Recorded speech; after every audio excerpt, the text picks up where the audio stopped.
Let's, just iron things out. I'm here because he dragged me here. He's been dragging me here for the past 10 years. There was a day that he had finished beating me and I was on the floor looking at him, and then he was walking away. He came back and he was like, "It's not me, it's you making me do it." And then he rang a bell. Me up and I was almost paralyzed. That was when I decided that I need to go. But still, I stayed 2 more years after that, But he beat you until you were almost paralyzed? Yes, he did. Yes, he did. We had gone out with the kids and we came back, and I was changing my daughter and he saw, her nappy rash, and it was a bad nappy rash, and he was all over the place, angry and all that she'd been molested. And I said, "How? This is nappy rash." And he was going on and shouting, "Who did I give his daughter to, this and that, and they need to check her and everything." And I tried to calm him down that this is nappy rash. I use Vaseline instead of powder. That's why it's so red, that kind of thing. And he was going on, and I was like, okay. And at that point, I was getting upset, like, you can't be doing this. And then I was like, okay, give me money, let me take her to the hospital and let's get her checked. And then he hit me, And at that point, I had like, you can't keep beating me up, And I held his hand. And so he just turned me over and hit me. And then he hit me at the back of my neck here. And that was it. I lost sensation to all my body parts. I went down on the floor. I couldn't feel my arms. I couldn't feel anything. And he kept hitting me.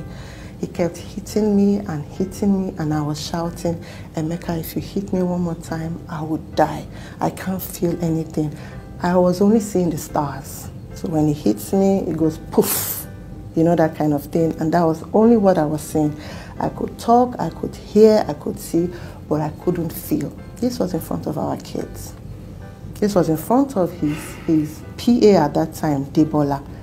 And I was, trying to move my body. My body wasn't moving, So when he realized himself, he got up, he walked out of the house.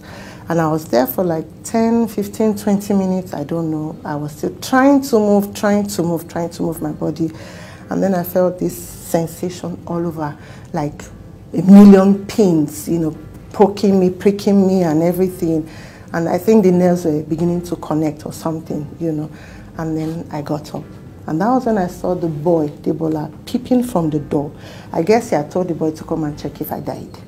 That kind of thing. And then I spoke the boy's name. I said, "Debola," and the boy ran out. I think he didn't want to come close so that they don't say he's the one that killed me or something.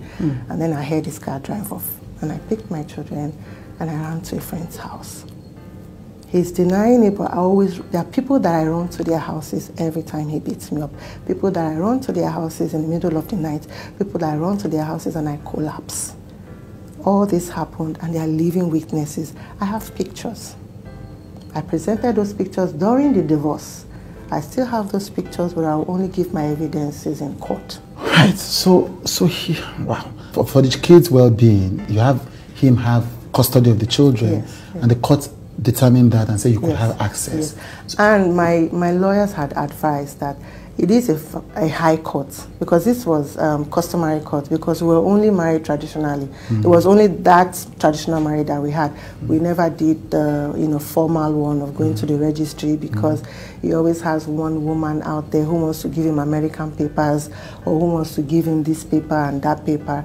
But I never consented to it, because I would always say, you go there and you marry these women for papers in front of God and the minister. You're not saying this is fake, this is for paper. So he keeps the children away from you as some kind of punishment after the divorce? Yes. And then tells them that you have abandoned them? Yes, yes. When I reconciled with them, I didn't want to come out and say, "Oh, I'm here to get you, I'm your mom and this and that. I have custody of you," because I was awarded sole custody of the children. Well, I had to build my relationship back with them and let them, know me again. My daughter didn't recognize me. She thought the other lady was her mom, because she was 2 when she was taken away from me. When I had left with my 2 younger kids, because I felt they still needed me. You said this marriage was abusive almost from the get-go. So you mentioned it was financial abuse, there was verbal abuse, there was emotional abuse. Yes. What do you mean by verbal and emotional abuse? Insults, putting you down every time. So you had a terrible temper? Yes. When I got out and I was in a friend's car, I didn't know I used to sit like this. And that was because of the lashing. I jumped out of a moving vehicle before. I've attempted suicide 3 times. Because of your husband? Yes. He's not saying all these things. The pastors, they send pastors, the church will send pastors to our house. And he's out there, I'm in the bathroom, I want to slit my wrist. I've bought pack of blade. And him and the pastors are out there banging down my door, banging down the bathroom door. You understand? Because it was, you know, somehow I preferred physical. I preferred him to beat me than to say things to me. So the words he was saying to you were so horrible that you wanted to take your own life? Yes. He would describe you in like you are an imbecile. He would describe you like you are not worth anything. And when did the physical violence start? That started, like I said, when I started fighting back. Because, and I think he did feel that I was growing wings and I needed to be, you know, clamped down. So that was when it started. There was a time we went to the hospital, my child was sick, and we didn't have money, you know, and I was trying to negotiate with the hospital if they could, you know, treat the child and we'll pay later. And it was taking a little bit of time, you know, and he just came in and was yelling at me, "You're a fool, you don't know how to do things. What, all these people, you can't even talk to them. Who are they? They are beneath you, and you're allowing them to do this and do that." And I got upset and I was like, "Why are you being a jerk?" You know, and excuse my language. And I went off into the car to sit down, and immediately he was coming into the car. His punch was the first thing that I was seeing on my jaw. Right in front of people in the car park, you know, so things like that. You dare not speak back. You dare not look him in the eye and talk when he's at it. It was always, you know, you have to do this, you have to do that, I made you. You made me. I was 18. I was pregnant with 2 of your kids when I got into the university. Yeah, I'm grateful for that, you understand, but that didn't mean that I have to be under you. I needed to be somebody of my own. I needed to have my own path in life. But he wouldn't accept anything. Right. He wouldn't accept anything. The house, he said, he's claiming that he built for my mom. He didn't build her any house. My mom's house was built in the 70s. How old was he in the 70s? Right. She was renovating, and she was doing the back, you know. And as a son-in-law, yes, he did give her a gift, you understand, which we're grateful for, you understand. But he never built a house for her. He keeps blowing things out of proportion, you understand. And then the school he's claiming about, I mean, we didn't spend that much money. So you spent 450 million naira went down the drain. That's the new amount now. It used to be 100 million. Now it's 480 million. The school didn't cost us that much. We were still owing the owner of the house. We had leased the building for 10 years because it wasn't really completed, and we're going to complete it and, you know, do other things and then make it suitable for a school and all that. But we didn't even complete the building, you understand. So, you know, we wouldn't have spent about 30 million, 20 million, you know, but for publicity's sake, you know, at first he was claiming it was 100 million, and now I don't know where 480 million is coming from. Is it perhaps that it was paid in dollars and so he's in the exchange rate? No, okay. It wasn't. So the school thing, so he says that you took his school. Let's take the allegations one after the other. Okay. He says you took the school from him. Is that true? I left in the middle of the term. Right. I left in October. The school ran till full term, and they were dispersed. I don't know. I was not in the picture. So you don't know what happened to this school? I don't know what happened. I only found out that he didn't resume the school in January, and he had moved with the children to Abuja. Right. So I never knew. I don't know. Then he says that he went to the UK, to the US with a luggage, and by the time he came, you had swept everything clean from him. Okay. So at that time, we didn't have money. Okay. The landlord had kicked us out of the house. the time we were given had come to an end. So we decided to move some things to the school compound because we still had space, you know, we were still building, it was not filled with children and all that, so we had space. So I moved some things into into the school compound, and I was living with his mom. I was sleeping on the floor with my kids in his mom's small apartment. You understand? So I'll come from Isolo to Magodo every day to run the school. So that's where the move is coming from. You understand? But at that time, I had planned to leave. Okay. So he traveled. Well, he was within Nigeria, he traveled to. Okay. So when I was moving, I selected my things and kept them aside with my 2 younger children. Right. You understand? Yeah. So when he landed and he called me to tell me he had landed, and I said, I've moved out. And he said, is that what you want? I said, yes. He said, let's keep it quiet. I don't want anything in the media. I don't want to, you know, anything. And I said, okay, no problem. And I've been keeping quiet for 10 years. He has been the one doing all the talking right now, you know. He says that you assaulted his mother. Yes. Is that true? No. What happened? That's quite the opposite. Okay. So I just gave birth to our last child, and his mom, you know, was coming to help out. And his mom will come Monday to Friday. She leaves on Friday that she must go to church. She must attend her church. So my mom comes Friday to Monday. You know, my mom will leave in the morning on Monday morning. There was this one day his mom accosted my mom as my, you know, we're all out there in, you know, talking and laughing and all that. My mom then picked her bag and said she was leaving. And by the time she got into the middle of the compound, his mom jacked my mom's clothes and was shouting and saying my mom has stolen her son's money again. My mom should give her money. She needs her money. She wants to do things. She can't do anything. And my mom is here stealing her son's money. And she tore my mom's clothes, and my mom was naked. And my mom was like, can you find your son's money on me? My mom emptied her bags and everything, and, you know, trying to say that I don't have any money on me. Which money have I stolen? You understand? And I got upset and I told her, Mommy, I am tired. I am tired. You can have your son back. And I picked my kids and I left. The next day, he called the pastor, he called me, we came back, and his sister was there and, you know, ranting. She would have beat up my mom if my mom was still around, that my mom beat up her mother. And I was like, I don't understand. And she said, yes, that's what they are saying. And I was like, no, that never happened, you know. And his mom, after everything, had told me that Emeka was the one propelling the beating part, that she never told anybody ever beat her. So Emeka's mother said she never told anybody. She said she never said anybody beat her, that he, my husband, was the one that was propelling it, that she was beaten up. What you're describing is a deeply toxic situation. This is what I lived. This is what I lived 14 years of my life. Now there's also the other allegation of his properties that you essentially have taken away.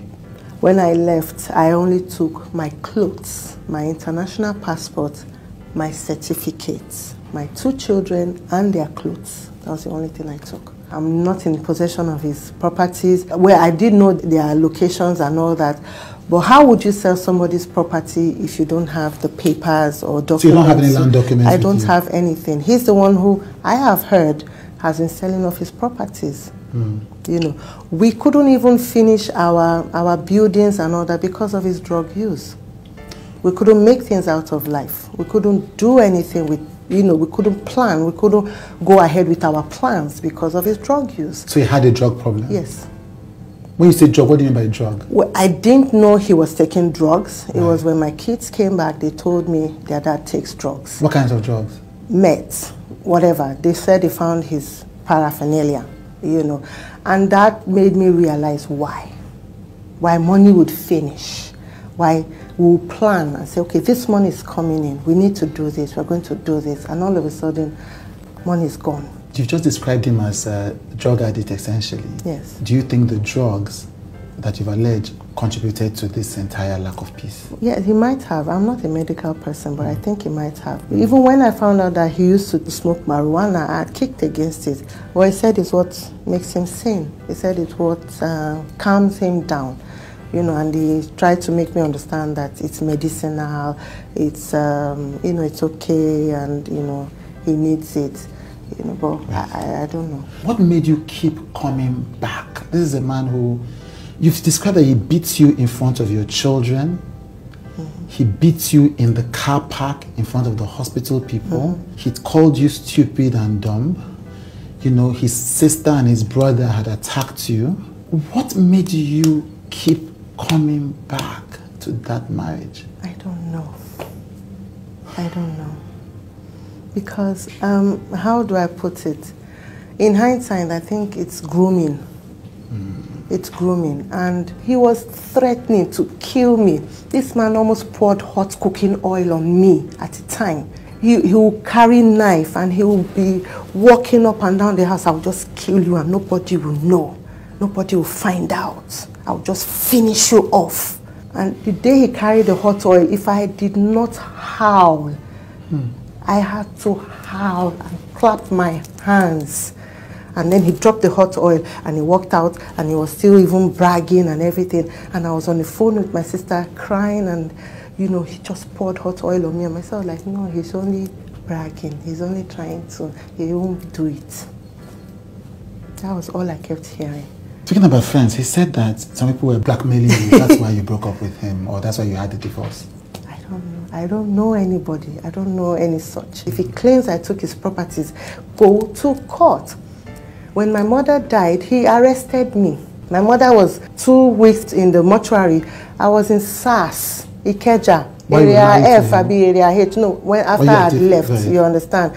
He said I absconded with his children and everything. It was the boss of the police who had told me that he can always arrest you. He can harass you because he's still your husband. If you don't want him anymore, you need to divorce him. So immediately I came back from my mom's burial. Then I went ahead with because he was arresting my friends. He was making sure that people run away from me. I lost people. People were scared. People didn't want to. Yes, nobody buried my mother with me. No friend. There was only 2 people because he scared everybody away. I buried my mom alone. And I'm her last born. My 2 sisters couldn't come from wherever they were. But because of this man, you know, I didn't have the backing that I needed, the support that I needed. You understand? So, you know, it's... What you're describing, though, is because you talked about teaching your children about a psychopath and a sociopath. If you are correct in everything you've just described about the actor Emeka Ike, your ex-husband, you were dealing with a sociopath. Yes, I was. There was a day that he had finished beating me and I was on the floor looking at him, and then he was walking away. He came back and he was like, it's not me, it's you making me do it. And then he rang a bell because I like to watch Crime Channel, which he had even accused me of wanting to kill him. So I'm looking for the best possible possible means. But it was a police work, you know. I would always say, oh, if I was abroad, I would do police work. I like the police work. You know, I like cold cases where they really dig and, you know, those kind of things. But something that struck me when he had said, it's not me, it's you. You know, that denial, that putting the blame on the victim and all that. And I quickly Googled, you know, psychopath. But sociopath was the first, and they had 10 characteristics, and all 10 described this person. All 10. And I called my sister and said, look at what I found, look at this, look, this is what I'm facing, this is actually what is going on. Myself like, let me too, I am one now. You know how family will always try to water down whatever you're trying to bring up.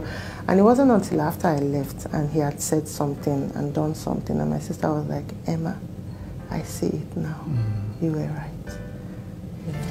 As you've said, it fits the profile of a sociopath, and it makes sense. Why would he say all these things on live television when you have evidence, when there are people who were witnessing it, when there are friends, family that can confirm it? Yes. I think he's really convinced I won't speak out. I think so. I think so. I think he really feels that he finished the job. She's never going to talk. I think so. Yeah, and I'm very sure this is going to be a shocker to him when this airs. I think so. In fact, I'm expecting him to sue me because I don't expect him to really stop, you know, but I would rather we go legal, you know. That's the way I do things. Let's, you know, just iron things out. You know, I'm here because he dragged me here. He's been dragging me here for the past 10 years. If I call your wife this morning and I say I won't talk to you, what do you think she'll tell me? You want what? If I had a call with your wife this morning about you, what do you think she will say? My ex-wife or my new wife? Oh, you're remarried? Oh yeah, I have a South African woman in. Oh really? How many children do you have with this? She's in Germany? Is she the one? She lives in Germany, Nuremberg. The children? How many kids do you have? You don't count children in Nigeria. How many? How many? You start saying I'm giving children? I'm giving birth in my old age. Please now. You have 2 kids? Oluchi, I love you. Chidera. For real? Bring it on. That's nice. So I love So you've moved on. I love Michael. I love Jake. I love Jason. I love Andrea.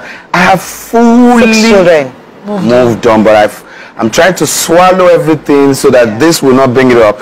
But if I hear any talk, I will spill every bean that I've decided to hide. So nobody should say anything. If there is anything that is bothering you, my friend, please say it so others will learn. Bring it to true dreams with Lady T, and God will be your strength. Bring it to true dreams.